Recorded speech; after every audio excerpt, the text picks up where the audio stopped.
उसका खून किया था, ये चाचा के कहने पे मैं किया था और चाचा मिल गए हैं। ये सारा जुर्म चाचा अपने ऊपर ले रहे हैं। चाचा बोल रहे हाँ हम लेते। रोम रोम भाइयों, चाचा सिस्टम पार देंगे। हम यहाँ पे ये कौन सा जगह है चाचा? ये है बरहज बाजार। बरहज बाजार। और मैं आया हूँ थोड़ा देवरिया के पास। देवरिया। हाँ तो देवरिया बरहज तो कोई बात नहीं। बात तो सही है। तो सर मैं अपना जो भी मतलब उसका खून किया था, ये चाचा के कहने पे मैं किया था और चाचा मिल गए हैं।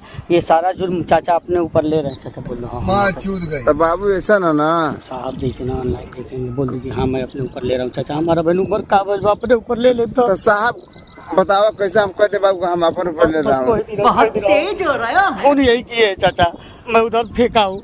नहीं साहब हम कुछ कहे नहीं है, ये हमसे झूठ बोल रहा है। हम नहीं जानते, हमारा घर दोहरी घाट है साहब। क्या बोला तूने? हमारा घर दोहरी घाट है साहब, देखिए अपने जानते हैं। बाजार से बाहर डाल लेके हम झूठ नहीं बोलूंगा। नहीं साहब मैं जा रहा हूँ और आप साहब झूठ नहीं बोलूंगा, बस सीधा बात। ये साहब अरे साहब हमारे बेटा पतो है बाड़ी को। हाँ बाबू हम झूठ नहीं बोलेंगे। चलिए चाचा ले लीजिएगा अपने ऊपर फोन, ठीक है? नहीं हम नहीं लूंगा। हाँ लीजिए फोन, वो लेते जाइए। एकर गौना मिठाई लेके जाता है। तेरी बहन चो जैबा पकल खाना माई चो जावे हैं जा गणिया। I got broads in Atlanta.